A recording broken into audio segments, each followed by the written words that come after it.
Morning everyone. Today is your Hindi grammar class chapter 5 शब्द रचना समास। समास क्या होता है? समास शब्द सम और आस के योग से बना है। सम का अर्थ है पास और आस का अर्थ है बैठना, बैठाना। आपस में संबंध रखने वाले दो या दो से अधिक शब्दों के मेल को संक्षिप्त रूप में प्रस्तुत करना ही समास कहलाता है। उपयुक्त लिखे शब्द एवं शब्द समूहों से स्पष्ट हो जाता है कि तीनों शब्द दो शब्दों के संयोग से बने हैं, जैसे महान प्लस आत्मा, महात्मा। दो या दो से अधिक शब्दों को मिलाकर एक शब्द बनाने वाली प्रक्रिया को समास कहते हैं। उदाहरण: समास युक्त शब्द राजपुत्र, राजा क्या है? पूर्व पद और पुत्र उत्तर पद। समास विग्रह क्या होता है?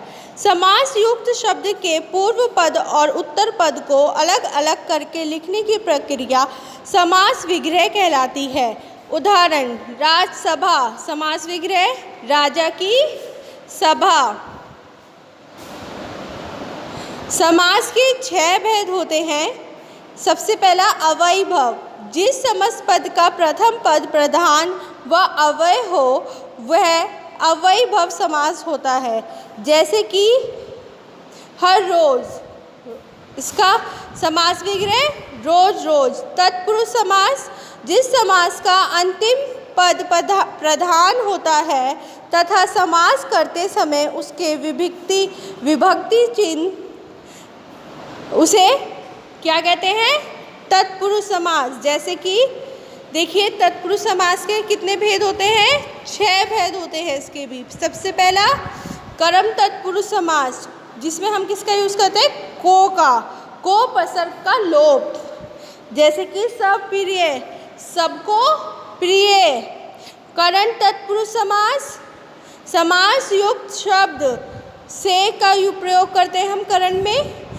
जैसे कि रेखा अंकित, रेखा से अंकित।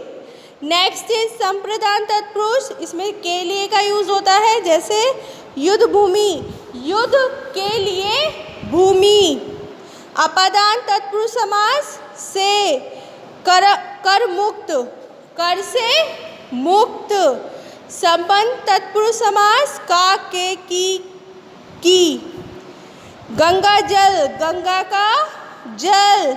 अधिकरण समास वनवास, वन में वास। द्विगु समास कौन से होते हैं? जिस समास से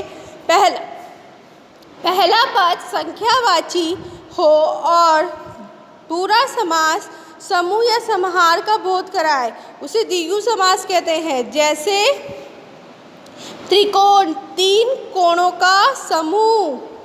द्विंद समास, जिन समास में दोनों पद समान रूप से प्रधान होते हैं और दोनों के बीच और शब्द का लोप होता है, उसे क्या कहते हैं? रात दिन। जैसे कि रात और दिन।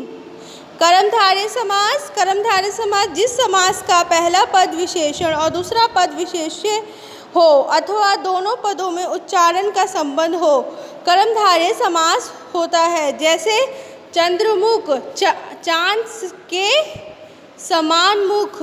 बहुव्रीहि समास कौन से होते हैं? इस समास में कोई भी पद प्रधान नहीं होता और समस्त पद किसी अन्य अर्थ का बोध कराता है।